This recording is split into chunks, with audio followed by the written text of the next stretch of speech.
Hey guys, so did you hear about the woman who thought she was about to be proposed to, but that she ended up at the bottom of a mine shaft? Let's talk about it. So this is Erin Corwin and her husband John, who is a Marine. Now, Erin and John met when they were really young. Erin was an equestrian and she had a horse at her stable, which was really close to her childhood home. And it's also where she met her husband when she was just 10 years old. Now, around 5 years later, when they were around 16, they started chatting on Facebook, and that's when they started dating. They appeared to be the perfect couple for a long time, but then the cracks started to really show, especially after they had a miscarriage. They were stationed at a Marine base in 29 Palms, California. Now, Erin and John were a young couple. Erin was only 19 years old. And where they had moved on the Marine base, they made friends with a couple of their neighbors. One of the neighbors was a couple named John and Nicole, and they had a 6-year-old daughter. The two couples quickly became friends when they moved there in 2013. In fact, another couple, Connor and Aisling, also lived on the same block, and so that couple started hanging out with the foursome as well. So while the three women's husband would be gone on duty, they would all get together for snacks and gossip. Erin was known to become distant towards her husband, especially when he would be deployed for weeks at a time.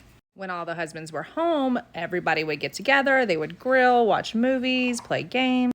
Now with one of the couples, this is Chris Lee and Nicole, who I mentioned earlier, Chris Lee started being reprimanded at work. At first, it seemed like he would be so great as a Marine and that this was his calling, but then he started becoming really preoccupied with weapons.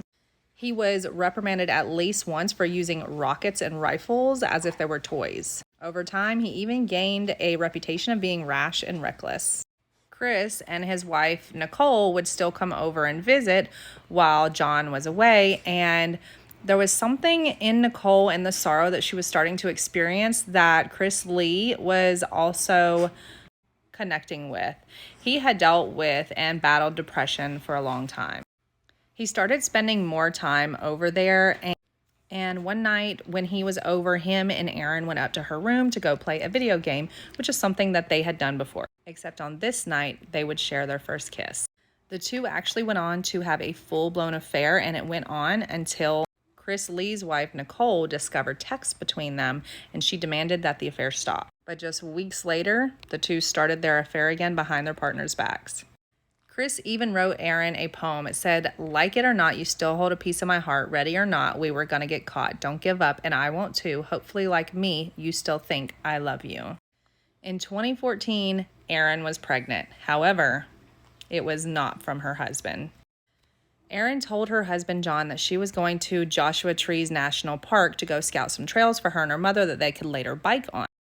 She ended up meeting Chris Lee there, whom she thought might propose since they were going to have to talk about the pregnancy. So Erin met Chris Lee there, thinking that they were going to spend time together. Maybe even he was going to propose since they had this baby on the horizon.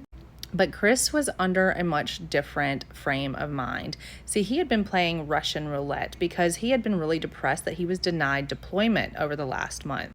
In fact, him and Erin got in a fight over that.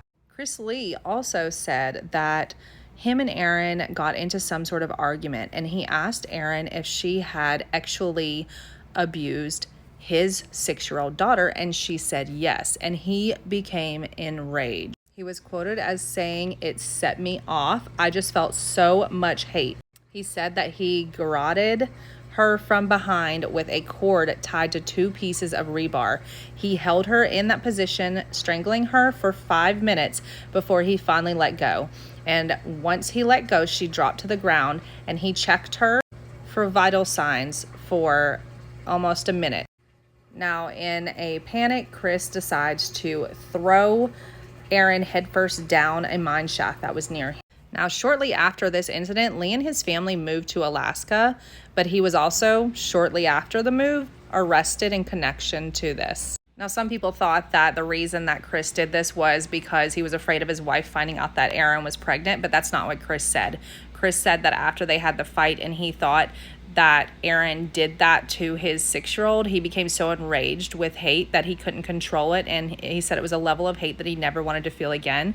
And when he went to testify in court, because he lied up until that point and said that he had nothing to do with it, that's when he sat there and told everybody that he did it. Now, after the cops had been looking for Aaron in so many different places, they were finally able to find where she was and put her to rest. They found Aaron at the bottom of the mine shaft along with the items that Chrisley used to end her life. Thankfully, this despicable person is sentenced to the rest of his life in jail without parole.